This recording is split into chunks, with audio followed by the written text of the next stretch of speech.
N D എയുടെ മൂന്നാം സ്ഥാനാർത്ഥി പട്ടിക വരുമ്പോൾ ഏറ്റവും പ്രധാനപ്പെട്ട മണ്ഡലം തിരുവനന്തപുരം സെൻട്രലിൽ ജില്ലയുടെ പ്രസിഡന്റ് തന്നെയായിട്ടുള്ള ശ്രീ കരമന ജയൻ അദ്ദേഹമാണ് സ്ഥാനാർത്ഥിയാകുന്നത്. ഒരുപക്ഷെ 2 ആഴ്ച മുമ്പ് തത്വമയിക്ക് നൽകിയ ഇൻ്റർവ്യൂവിൽ അദ്ദേഹം ഒരു ആഗ്രഹം പ്രകടിപ്പിച്ചിരുന്നു. ശ്രീ പത്മനാഭൻ്റെ മണ്ണിൽ അദ്ദേഹത്തെ പാർട്ടി വിശ്വസിച്ച് ഏൽപ്പിച്ചു കഴിഞ്ഞാൽ അത് പൂർവാധികം ഭംഗിയായി ആ ഒരു ചുമതല നിർവഹിക്കുമെന്ന്. എന്തായാലും ആ ഒരു നിയോഗം അദ്ദേഹത്തിന് ലഭിച്ചിരിക്കുന്നു. നമുക്ക് കൂടുതൽ കാര്യങ്ങൾ അദ്ദേഹത്തോട് ചോദിക്കാം. ശ്രീ ജഞ്ചേട്ടാ, നമസ്തേ. അഭിനന്ദനങ്ങൾ. എന്തായാലും പ്രാർത്ഥിച്ചതുപോലെ കാര്യങ്ങൾ വന്നിരിക്കുന്നു. എന്താണ് മുന്നോട്ടുള്ള പ്രചരണം ഏത് രീതിയിലായിരിക്കും? അല്ല, എൻ്റെ സ്ഥാനാർത്ഥിത്വം എൻ്റെ പാർട്ടി നിശ്ചയിച്ചു കഴിഞ്ഞു. പല പേരുകളും പരിഗണിച്ച് എൻ്റെ കൂട്ടത്തിൽ എൻ്റെ പേരുണ്ടായിരുന്നു. പാർട്ടി വളരെ കാര്യമായി വിജയസാധ്യത എങ്ങനെയാണ് എന്ന് വിലയിരുത്തിക്കൊണ്ട് നടത്തിയതിൻ്റെ അടിസ്ഥാനത്തിൽ പാർട്ടി എനിക്ക് ഈ തെരഞ്ഞെടുപ്പിൽ ഈ നിയോജക മണ്ഡലത്തിൽ തന്നെ തിരുവനന്തപുരം നിയോജക മണ്ഡലത്തിൽ മത്സരിക്കാൻ അനുമതി തന്നിരിക്കുന്നു.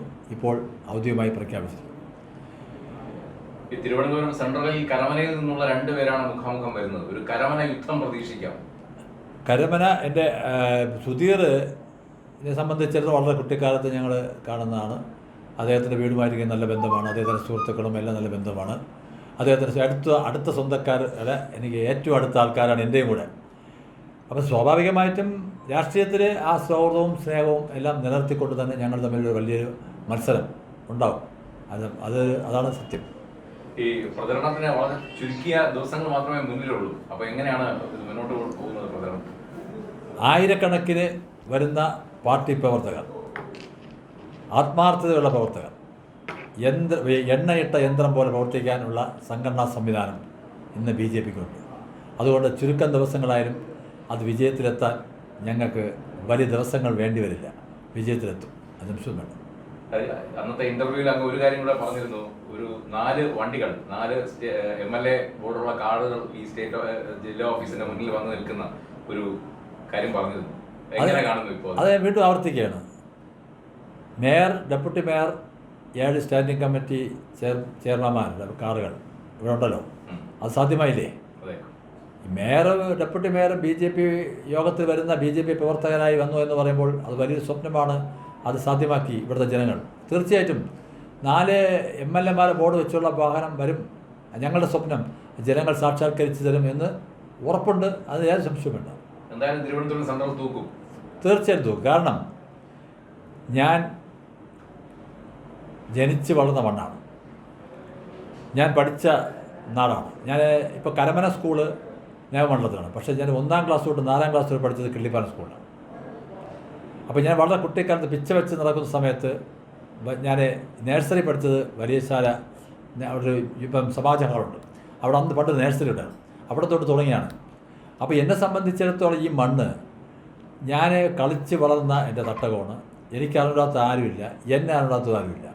അത്രയ്ക്ക്. കാരണം ഞാനൊരു നേതാവായിട്ടല്ല ഇവിടെ ആരും കാണുന്നത്. അണ്ണനെന്ന് വിളിക്കുന്ന ഏറ്റവും കൂടുതൽ ആൾക്കാർ, ജയണ്ണൻ എന്ന് വിളിക്കുന്ന പല ആൾക്കാരുണ്ട്. മുസ്ലിം സഹോദരന്മാരും മറ്റ് ക്രിസ്ത്യൻ സഹോദരനൊക്കെ എന്നെ വിളിക്കുന്നത് ജയ അണ്ണ എന്നാണ്. എൻ്റെ പാർട്ടി പ്രവർത്തകർ ജയൻ ചേട്ടാന്ന് വിളിക്കുന്നു. എന്നെ ജയ എന്ന് വിളിച്ച് സ്വാതന്ത്ര്യത്തോടെ ഇന്നും എന്നെ അടുത്ത് വരാൻ സ്വാതന്ത്ര്യമുള്ള എൻ്റെ വളരെ മുതിർന്ന ആൾക്കാരുണ്ട്, അമ്മമാരുണ്ട്, സഹോദരിമാരുണ്ട്. ഇതൊരു കുടുംബത്തിൽ ഇപ്പം ഞാൻ 2 പ്രാവശ്യം മത്സരിച്ചത് പാറശാല നിയോജക മണ്ഡലത്തിൽ ആണ്.